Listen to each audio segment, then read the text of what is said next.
ತುಮಕೂರಿನಲ್ಲಿಂದು ರಾಷ್ಟ್ರಪಿತ ಮಹಾತ್ಮ ಗಾಂಧೀಜಿ ಮತ್ತು ಮಾಜಿ ಪ್ರಧಾನಿ ಲಾಲ್ ಬಹದ್ದೂರ್ ಶಾಸ್ತ್ರಿ ಅವರ ಭಾವಚಿತ್ರಕ್ಕೆ ಕೇಂದ್ರ ರೈಲ್ವೆ ಖಾತೆ ರಾಜ್ಯ ಸಚಿವ ವಿ ಸೋಮಣ್ಣ ಪುಷ್ಪ ನಮನ ಸಲ್ಲಿಸಿದರು.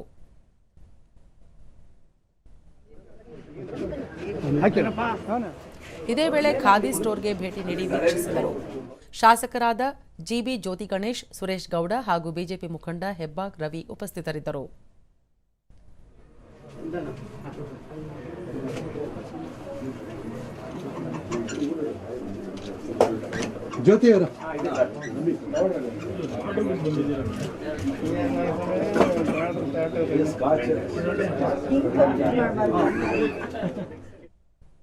ಬಳಿಕ ಸಚಿವರು ಗಾಂಧೀಜಿಯವರ ಕನಸುಗಳನ್ನು ನನಸು ಮಾಡಲು ಪ್ರಧಾನಿ ನರೇಂದ್ರ ಮೋದಿ ಅವರು ಹಲವು ದಿಟ್ಟ ನಿರ್ಧಾರಗಳನ್ನು ಕೈಗೊಂಡಿದ್ದಾರೆ.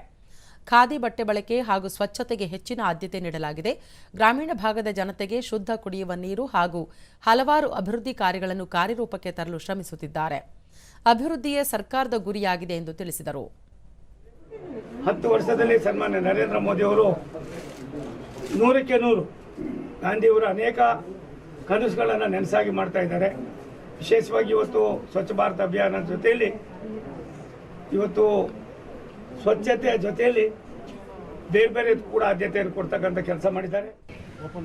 ಇದೇ ವೇಳೆ ಭಾರತೀಯ ಜನತಾ ಪಕ್ಷದ ಸದಸ್ಯತ್ವ ಅಭಿಯಾನಕ್ಕೆ ಚಾಲನೆ ನೀಡಿ ಸದಸ್ಯತ್ವ ಪಡೆದ ಸದಸ್ಯರಿಗೆ ಅಭಿನಂದನೆ ಸಲ್ಲಿಸಿದರು.